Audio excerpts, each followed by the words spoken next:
how to navigate the grief of losing close friendships. Yeah, those friendships that you've been best friends since pre-K, first grade, second grade. So we know each other's lock screen password type of friendship. We said we'll walk at graduation together type of friendship. The we will always be friends no matter what type of friendship. And now suddenly you're not close anymore. Maybe you're not even talking to each other at this point. Maybe you walk past each other in the hallway like strangers and your stomach just drops. If that's you right now, first of all, you're not crazy, you're not dramatic, and you're not weak. You're grieving a real loss. Today, we're going to talk about why your friendship grief hurts so much.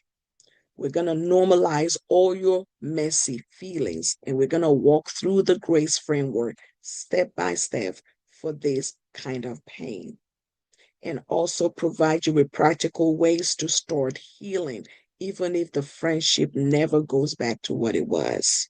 So I want you to grab your journal, grab some water, grab a snack, and breathe with me today. If you don't have a notebook, open the notes app on your phone so you're able to take some notes. Let's get started. Friendship breakups are real breakups. I want you to know that.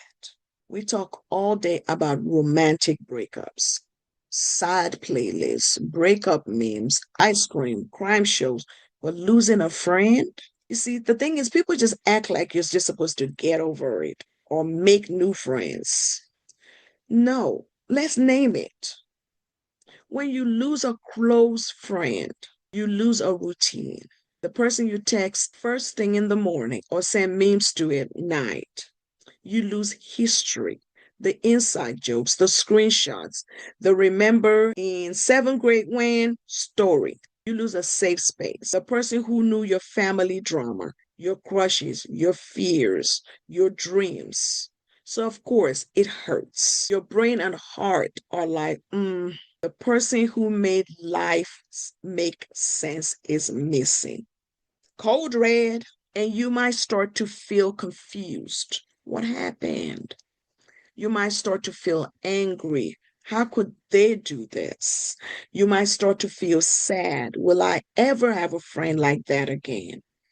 Or you might even feel embarrassed. Everyone is going to see us not hanging out anymore. Or you might feel numb. I don't even feel anything. I'm just tired. All of that is normal. You're not too sensitive. You're human. Sometimes friendships end because there was betrayal. They talked about you, lied, or chose someone else over you. Sometimes friendships end because you just drifted apart. Different classes, new friend groups, different interests. Friendships can end because a big life change happened.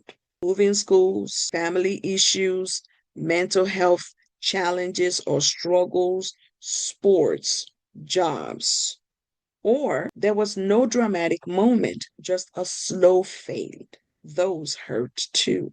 And here's something people don't say enough. You can miss someone and still know the friendship wasn't healthy anymore.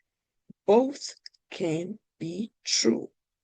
Those two things can be true. But the thing is, you have to understand your feelings before you can fix them. Before we jump into the grace framework, I want you to picture this. You're holding a backpack, and every time you shove an emotion down, I am fine. It's whatever. I don't care. You're just stuffing another brick into that backpack. You can still walk, you can still go to school, you can still laugh, but sooner or later, your back is going to hurt. Your energy is going to drop, and you're going to be like, why am I so exhausted all the time? That's because you continue to carry that emotional weight in that backpack around. So, in this episode, we're not stuffing it down. We're unpacking that backpack one brick at a time using the grace framework. Let's break down friendship grief specifically, and we'll walk through each letter in detail, starting with gratitude. Gratitude allows you to honor what it was, not pretending that it didn't hurt. So, gratitude is not, I'm glad this friendship ended. Yay! Absolutely not. Gratitude in this situation means even though it hurts, I can still honor the good that existed. You want to ask yourself, what did this friendship bring into my life while it was good? Was it laughter? Was it peace? Was it joy? What did I learn about myself from being friends with this person? What memories still make me smile, even if things are different now between us? For example, maybe you and your best friend stayed on FaceTime for hours during quarantine 2020. You hyping each other up when life was weird and lonely, because it was weird and lonely at that time. Maybe they were the first person who sat with you when you were new at the school, when you first met them. You don't have to erase those memories just because the ending wasn't perfect. Gratitude lets you say that season mattered, that version of us was real. And you can say out loud or journal, I am grateful for the night we laughed until we cried. I'm grateful that I learned how to open up to someone. I'm grateful that this friendship showed me what I value in people. And it doesn't erase the pain, but it softens the edges. It reminds you your story isn't just about loss, it's about love, growth, and experiences that shaped you. Reflection allows you to think about what actually happened versus the story in your head. Reflection is powerful. It's not about blaming yourself or obsessing over every detail. It's about gently asking, what actually happened and what can I learn from it? Because sometimes the story in your head is, I must be the problem. I'm not good enough to keep friends. Everyone always leaves me. But when we slow down and reflect, you might see you were growing in different directions. They were dealing with stuff that you didn't know about. Or maybe the dynamic got unhealthy. Constant drama, gossip, jealousy, or disrespect. Or maybe we both made mistakes, said hurtful things, and didn't communicate clearly. So here are the things I want you to ask yourself. When did I first notice the friendship starting to change? Did I communicate my feelings or did I just pull away or shut down? Were there red flags that I ignored because I didn't want to lose this person? What do I wish I'd done differently? Not beat yourself up, but to grow. So let's say, for example, you notice your friends starting to hang out with another group more than they're hanging out with you. Instead of saying, hey, I miss you, you started posting low key, shady quotes on your story or ignoring them back. That's petty, y'all. We don't do that. So here's how reflection helps you.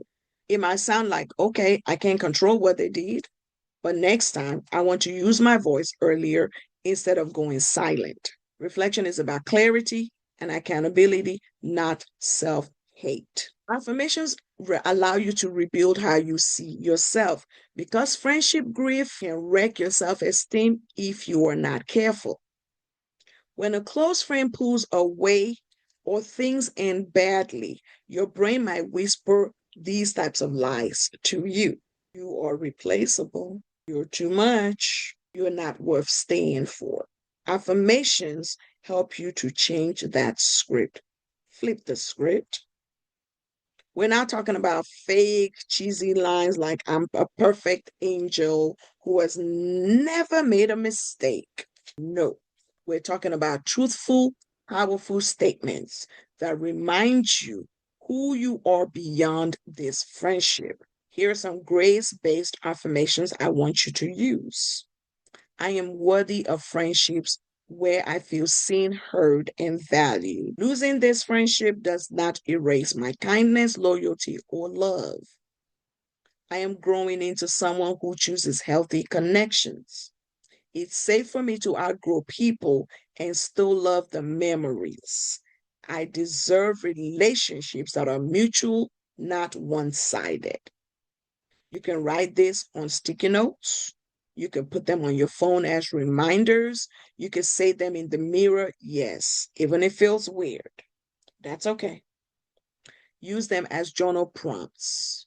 What makes this affirmation true for me?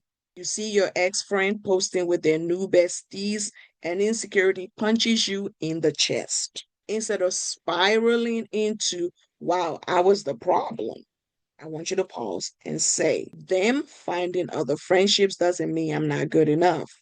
I'm not for everybody, and that's okay. The right people will choose me too. Affirmations help you to not let one broken friendship define your identity. Let's talk about your connections. This is all about letting yourself be supported and making room for new people. Now, this one is a little tricky because when we're hurt, the temptation is I'm done with people. I don't need anyone. I'm better alone. And listen, a little solo season to heal, healthy. Shutting everyone out forever, not so much. Connection in this context means letting yourself be supported instead of pretending you're fine. Opening your heart slowly, not shutting it permanently. Remembering that one friend is not your only possible friend. Who can you connect with right now? Find a trusted adult. They could be your parent, mentor, counselor, coach, your teacher. Find another friend who you may not be super close to yet, but who is kind and steady. Find a sibling or a cousin who actually understands how your family works. Find online communities or youth groups that are positive and safe. Let me give you an example. If you're sad, your best friend isn't around anymore, so you start eating lunch alone or scrolling the whole break. A connection shift might look like sitting with a different group, even if you feel a little awkward at first. Joining a club, a team, or group where people share your interest. Saying yes when someone invites you to hang out instead of dramatically or automatically saying, nah, I'm good. Because here's the truth. Sometimes losing one friendship makes space for friendship that match the version of you are becoming, not the version you used to be. Listen, not everybody, not every friend, the friends that you have right now, they may not be the types of friends that will get you to the next level. Not everybody is meant to go to your next level with you. And that's not betrayal, that's growth, real growth. Finally, empathy, not only for them, but for you. Self empathy. We usually think of empathy as understanding other people's feelings, and yes, that matters and that is important. But I also want you to practice empathy towards yourself. Let's talk about empathy for yourself. Empathy for yourself sounds like, of course, I'm hurting. This friendship mattered to me. It sounds like it makes sense that I feel jealous, left out, or angry right now. I'm human. It sounds like I'm allowed to miss them and still know that things can go back to how they were. Instead of saying, I'm so stupid for caring. It sounds like the fact that I care deeply is not a weakness, it's a part of my strength. You have to treat your own heart like you would treat a friend's heart if they were in your situation. Now let's talk about empathy for them with boundaries. This bears repeating, and I keep saying this. Empathy for them does not mean excusing bad behavior or letting people walk all over you. It simply means you understand that they might be going through things that you don't see. They might not have the emotional skills to handle conflict in a healthy way. They might be immature, influenced by their friend group, or scared of confrontation. So that empathy might sound like, I didn't deserve what happened, but I understand that they're human too. It might sound like they make choices that hurt me, and I still hope they heal and they grow. It might sound like I don't have to hate them to move on. I can release them with peace. I can reduce their access to me. Empathy frees you from being stuck in constant rage, revenge fantasies, stalking their social media like it's your part time job. Let's not do that. It lets you say, I can heal, wish them well from a distance, and focus on my own growth. That is emotional maturity. That is grace. So now I'm going to offer you some practical tips for navigating that friendship grief. Let's get super practical. Tip number one, allow yourself to grieve. Grief isn't just for funerals. Because here's what you're grieving. You're grieving the friendship, the future you imagined with each other, the routine, the version of yourself that existed in that space with them. Give yourself permission to feel. Cry if you need to. Journal everything you wish you could say to this person. Make a playlist for I miss them and another for I am healing. You are not weak for hurting. You're being honest. Tip number two, decide if a conversation is needed or if it is time to let go. Ask yourself this, is there unfinished business? Did we actually talk about what happened or did it just fade? Would a conversation bring clarity or would it reopen wounds? If you feel safe and ready, you might say, hey, I've noticed we haven't been as close. Can we talk about what's going on? When blank happened, it really hurt me. I just wanted to share my perspective. If they avoid it, blame you for everything, or minimize your feelings, that's information. And at that time, it's okay for you to decide that you don't need a dramatic final conversation. You can get closure within yourself. Number three, set boundaries for social media. Social media can make friendship grief 10 times more painful. If seeing them everywhere is ripping your heart open daily, you can mute their stories and post. Unfollow if you need to protect your peace. Avoid posting cryptic or petty subs. We've all been tempted. I know I've been tempted.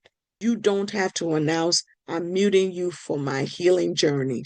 Just quietly choose what protects your mental health. Number four, create a goodbye ritual. This can be surprisingly healing. A goodbye ritual could be you writing a letter to them that you never sent, then ripping it up and throwing it away. It could be printing a couple of pictures, thanking those moments, and then putting them in a memory box. It could be deleting old screenshots and text after you've processed what you needed. Now, the goal is not for you to erase them, is to release the grip and say, thank you for what you were. I'm allowed to move on. Number five, pour into yourself. Treat this as a season to explore your interest. Take care of your mental and physical health.